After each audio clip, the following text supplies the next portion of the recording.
Hey guys, and welcome back to Fringe Friday. I am Carmen, and today we are watching season 1, episode 5 of Fringe.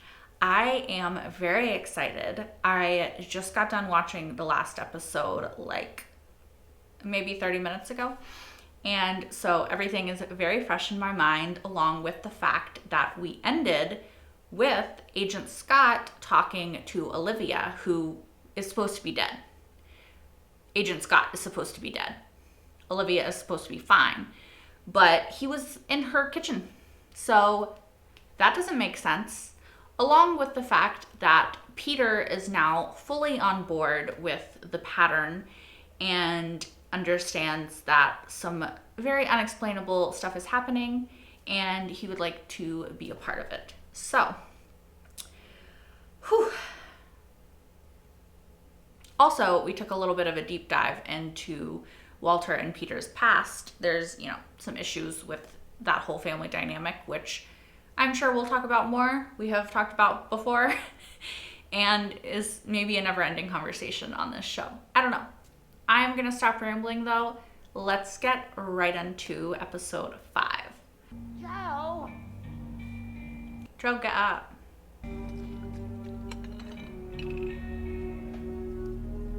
Hey, he's from Punisher. Oh, look at yourself. Tuck in your shirt. Put a comb through your hair, for God's sake. Are you kidding me? Oh, come on. Unbelievable. 2 in 1 week. Hi. How are you today? And we're still on to the regional managers meeting tomorrow at 4?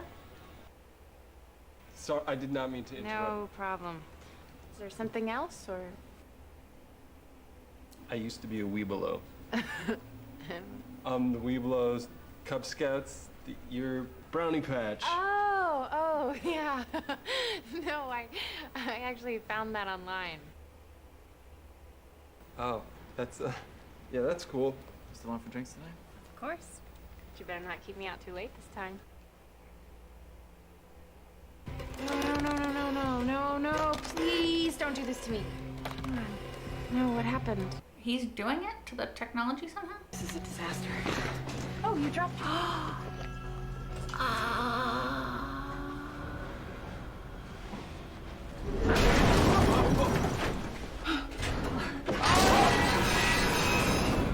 Are you okay? Get away from me.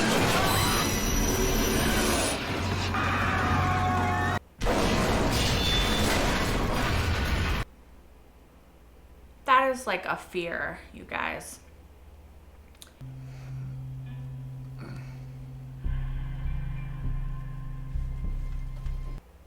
Sir, how are you alive? Oh no. Bethany? Did he do that with the elevator?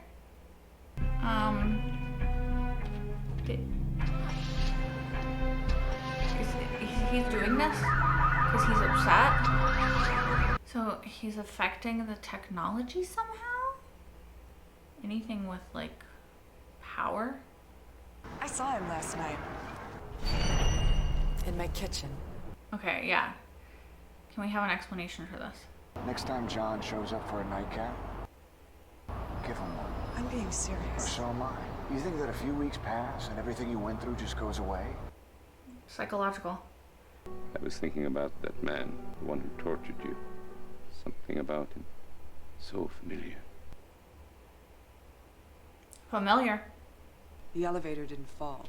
It drove itself into the ground. That's not possible. Yeah. We need to know what happened, how it happened, and who's behind it. It was that guy. But I don't think he did it on purpose. Also, the observer was there. Exit wound burns. This woman displays all the symptoms of a classic. Thermoelectric trauma. Yeah, electrocution or something. He's saying that all these people were electrocuted. Yeah.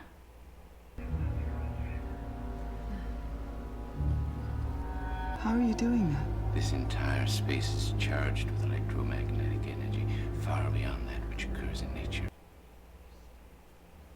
It's just floating. They Yeah. have amplified a person's electromagnetic field. And in fact, is the residual energy from that person that's making this heart pump.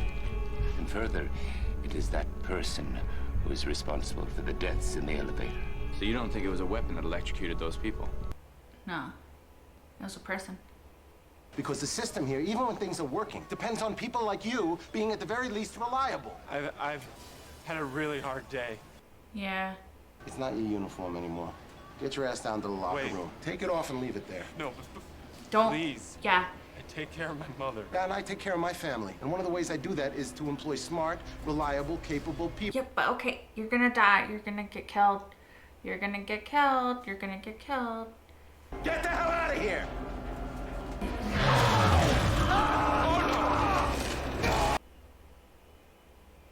Well, he's not dead. I mean, he didn't kill him. He thinks this person was altered in some way. What? In the course of investigating other pattern cases, we've come across a handful of clinics that solicited clients by making the same kind of claims you see advertised on TV at 3 a.m. What were they really doing? Shady shit? Have you ever heard of a man named Jacob Fisher? No. A doctor of biotechnology. Okay. Wanted in 4 states and 3 countries for illegal human experimentation. One subject was pumped full of stimulants and kept awake for a solid year. A year? I'd like to read the files on Dr. Fisher. I'll have him transferred to your terminal. Okay, good. Good. This is good.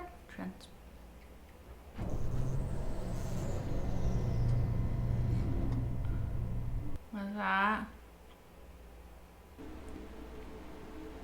Is she the only one there?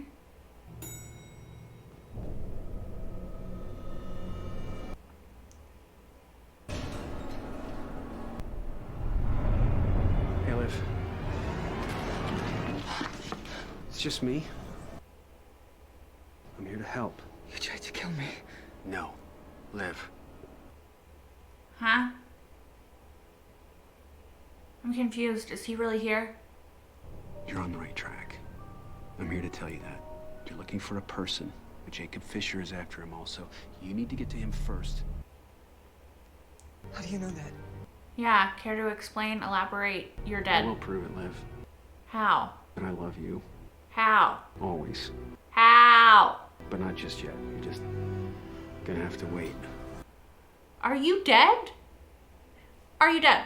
Or are you not dead? That's what I don't understand. Like, I was like, okay, normal grieving process, here we go. But I'm confused now. I'm confused because of freaking massive dynamic. And their shit. Just before impact, the car My ear weighed is so bad. 1,440 pounds. The combined weight of the victims, 1,275 pounds. Leaving a discrepancy of 165 pounds. Meaning, someone walked out of there alive. Yeah. Maybe whoever we're looking for isn't in control of their abilities. Maybe they don't even know what they're doing. There you go. Well, I mean, you think he knows now. What? Wool socks. Oh, okay. He likes his wool socks. Where the hell have you been? Mom, I think I made a big mistake. You? Surprise! Please. She is the worst mom. I don't know what to do. What if I'm dying? Stop it! Get a hold of your... Damn it, Mom! For once, please! Please help me! Oh shit, does she have like a pacemaker?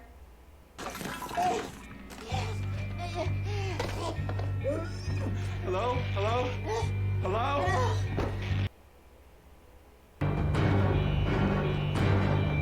Did he just kill his mom? Joseph Miga. Oh shit. You don't have to be scared, Joseph. We want to help you. No.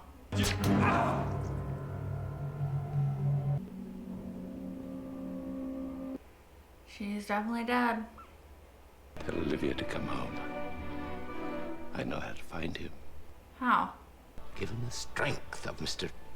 Migar's electromagnetic signature, plus his proximity to the tape. I have little doubt that that cassette has been imprinted with Migar's electrical signature. Okay. We'll just take out the music and see what we have left. Look, there it is. That's him. find Miga. Yeah, how do you find that? Birds. Pigeons? Wait, you mean that pigeon thing? You believe we can find him using pigeons? I think it's possible. So they're just gonna follow these pigeons? Is that bird okay? We're putting GPS chips on carrier pigeons to find a man who can control electricity. I have you to thank for that, don't I? Kind of. Oh, she's by herself. That means that Agent Scott's gonna appear. Yep. You listened. You're not real. The last time we spoke, you listened. You stay the hell away from me. I'm so confused as to what is going on with this, if it's real or not. I'm very confused. I didn't betray you. You know that. In your heart. Okay, so there has to... This feels more like normal grieving, right?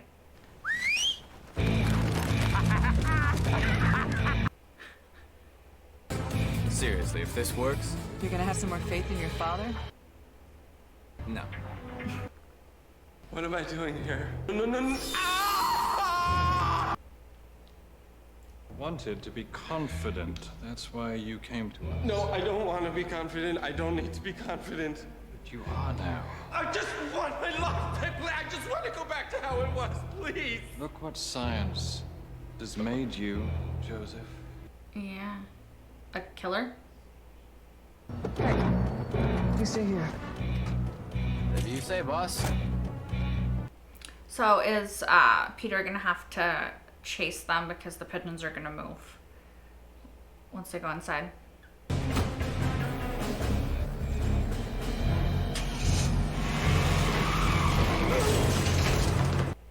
Yep. Freeze! Stop!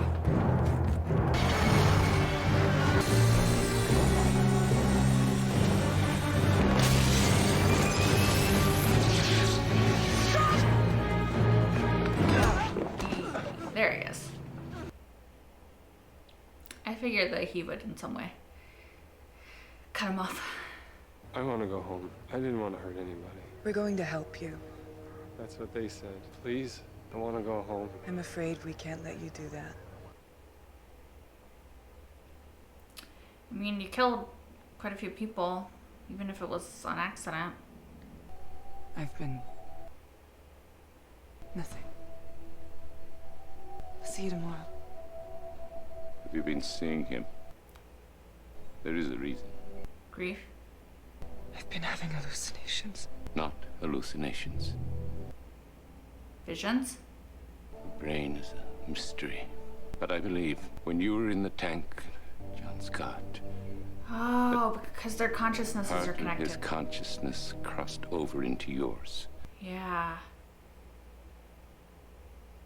Okay. He appears right in front of me. He talks to me. Yes, he would. Like a waking dream. Because he doesn't belong there.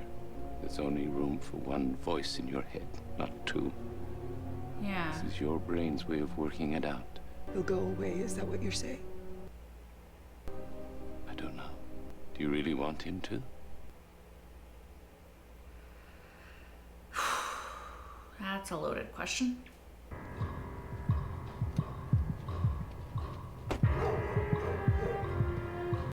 This doesn't seem safe. Where are you going?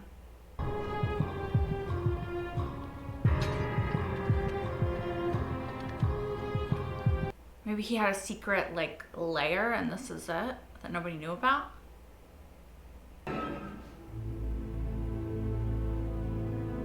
Yeah, he did. Holy shit. He knew about the pattern. Yeah. He also knew about our friend Dr. Fisher. In fact, he knew quite a bit more than we did. Oh. There was also something else. John Scott's personal effects. It would seem some of them were intended for you. Is there an engagement ring? Something like that. It's a ring.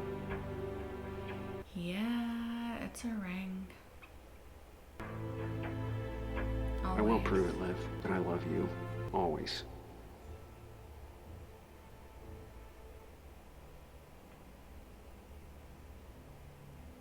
All right, so that was another really good episode. I like that we focused on Olivia and her trauma and her situation with Agent Scott and all of that in this episode, because I do think that for a lot of the previous episodes, we've definitely focused more heavily on the bishops and their relationship dynamics with each other and who they are as people. So it's kind of nice to get this shift back to Olivia and to see a little bit more of her and her struggle and what she's dealing with. And I really like her, and I think that she's a very interesting character, and I feel bad for her. And I'm glad that we know now what is going on with her and Agent Scott and all of that. I was so confused throughout this entire episode. I was like, okay, so it's normal grief. Because in normal grief, you see people, you sort of think about them, and they can manifest physically sometimes. You know, it's just part of the grieving process. It's totally normal. And so I kind of waffled, I guess, back and forth, if that's the right word, between this is normal grief, this is actually him. And usually I would just definitely say it's normal grief, but one, this is Fringe, so weird stuff is happening. And two, we saw him in the massive dynamics chamber. And so I was like, maybe some part of his brain is still online, so to speak. And so that's how she's connecting with him. And that's how she is hearing this, seeing this, all of that, right? Like, it became kind of obvious that he was not physically there, but I was like, is he mentally there? Because they are, I don't know, because of massive dynamic, right? And a part of me was like, is he physically there? You know, but again, throughout the course of the episode, it became obvious that he was not physically there, because like when Peter came and she had been talking to him, he wasn't there, and he was moving in a way that people can't, which until her talk with Walter kind of made me think, oh, maybe he's not actually there. But I think it's a really interesting thing that a part of his consciousness exists within her now because of the link that they had to share for her to get the guy's face and everything in episode 1. It's cool that now she found that place, his secret lair. She knows a little bit more about certain things. I am curious whether or not he is going to go away, or if he is going to stay with her, you know, like stay with her mentally, if he's going to stay in her brain, and if so, how long he's going to. I do think that it was very good for her to have this sort of conversation with him and to be able to see that he had an engagement ring and it was inscribed, and he wasn't just using her as a means to an end. He did actually love her.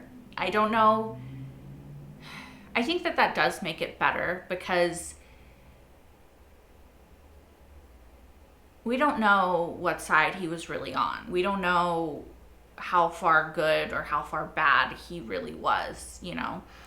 And I think that helps her, because she didn't trust somebody that was completely untrustworthy. She didn't give herself away to somebody who didn't in some way deserve it. I think that is helpful to her, to know that she doesn't have to completely question her own mind and who she is and all the choices that she's made.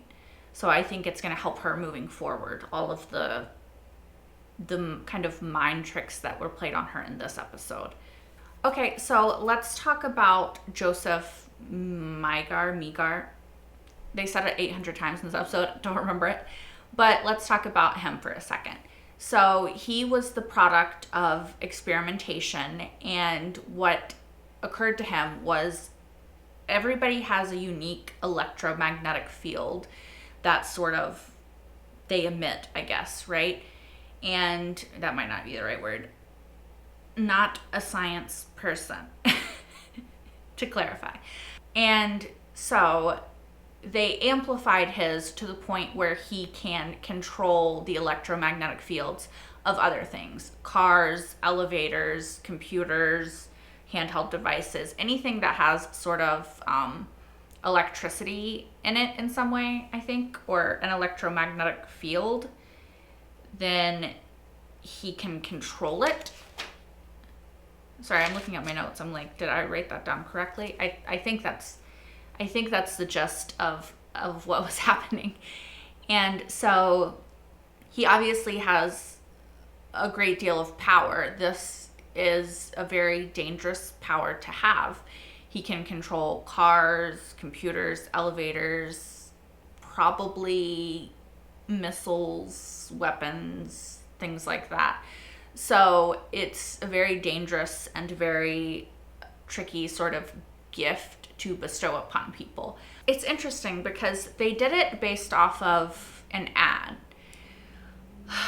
So obviously they're using people as human guinea pigs, so the experiments aren't tightly controlled, but I know it's kind of silly to be like, it worries me that they are not background checking or doing anything to these people that they're experimenting on. But I guess when you're talking illegal black market experimentation and you want to use that person to achieve your ends rather than anything else, then what does it matter if you background check them or anything?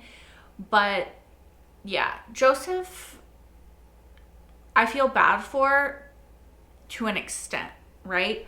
I think that his mother was obviously, he had a really shitty upbringing, I'm assuming, based off of what we saw of his mother. He would have definitely been a candidate for somebody who turned into like a serial killer on Criminal Minds based off of his upbringing. Again, his mother was a lot. But he also was a little bit creepy, right? Like, he was taking pictures of that woman, and I understand that he had a crush on her and he delivered packages to her, and it could have been cute minus the creepy array of pictures that he had of her when she wasn't aware of it on his phone.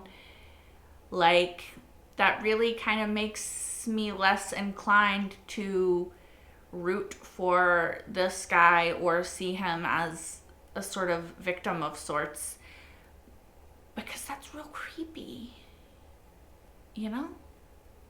I think that basically my stance is that he had a really shitty upbringing, he had a really shitty job, he just wanted a better life, and I can understand the reasons that he kind of did the things that he did. But at the end of the day, it doesn't excuse it. Like, there's no reason that you should have pictures of this woman on your phone that she doesn't know about when she's not looking. And Lord knows what you're doing with those pictures. You know what I'm just saying. It's a bit creepy. Anyway, aside from that, I thought it was a really interesting idea, and I liked that. And I never know how true any of the science, or like up to what point the science is there and at what point the science changes to fiction in this show. So I don't know if pigeons could be trained to find the electromagnetic fields or electromagnetic signatures of people for real if they were amplified. But I think that is a really cool and kind of scary idea.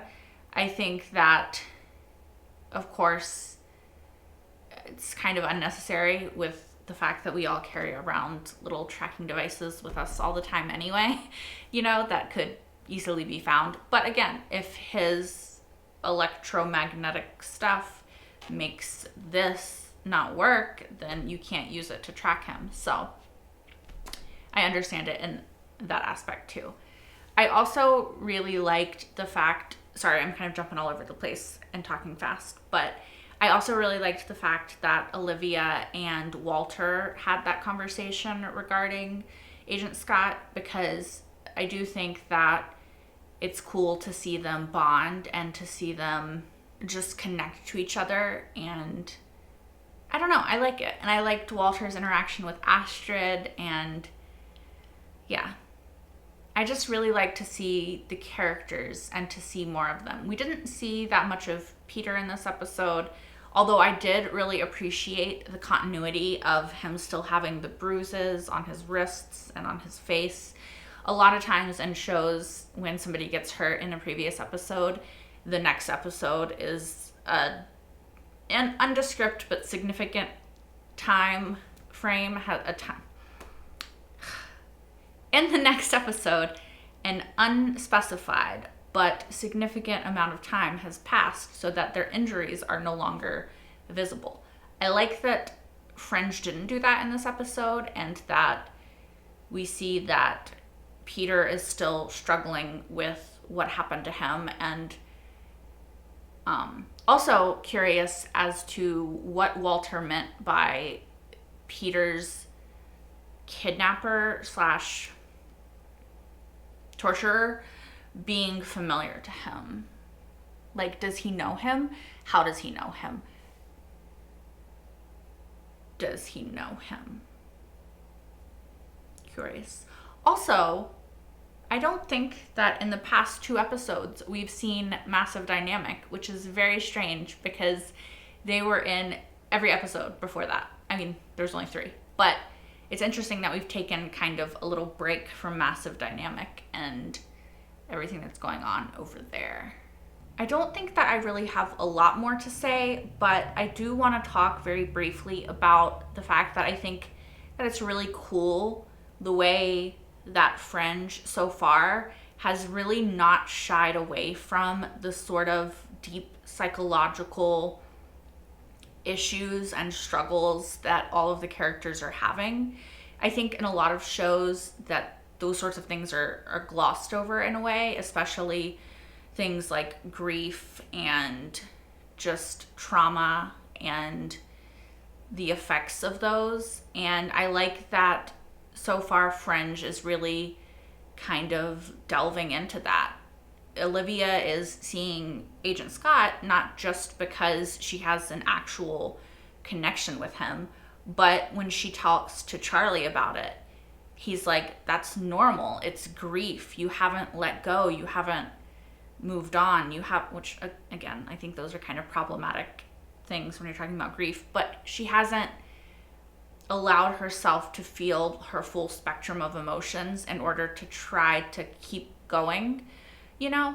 And I think that it's really cool that Fringe doesn't just allude to that, but it just says it. You know, I think in a lot of shows there's this, and in society, there's this idea that something happens, you can be sad about it for a certain length of time, and then you need to move on. Whereas Fringe and real life is kind of the focusing on, and maybe I'm reading this into it, but I think that it is sort of depicting it at least, the idea that the things that happen to you in your life that impact you emotionally, physically, mentally, they stay with you. All of the dynamic between Walter and Peter kind of furthers that and shows that. And what Olivia's going through, and probably what she's been through that we don't know about prior to Agent Scott, because she said that she had a hard time saying I love you and opening up to people. So that's some sort of, you know, probably some sort of trauma from her past. I don't want to, you know, put that on her, but most likely. Oh, I lost my train of thought. But yeah, I just think that it's really cool how they just depict that. And I think that the show is so much about science and the brain and the human brain and the way that humanity copes with things, that I really like the sort of interconnecting of the two. Hopefully that made sense in some form. All right, I think that that is all that I really have to say. Thank you guys so much for watching. If you want, as always, you can like, comment, and subscribe if you aren't already, because it really helps me out. You can also watch the next episode right now over on Patreon, as well as the entire full-length reaction to this episode, all the previous episodes as well of Fringe, right now over on Patreon, which is linked in the description down below. I am done rambling at you guys, so I will see you next time, hopefully on a Friday. Until then, bye guys.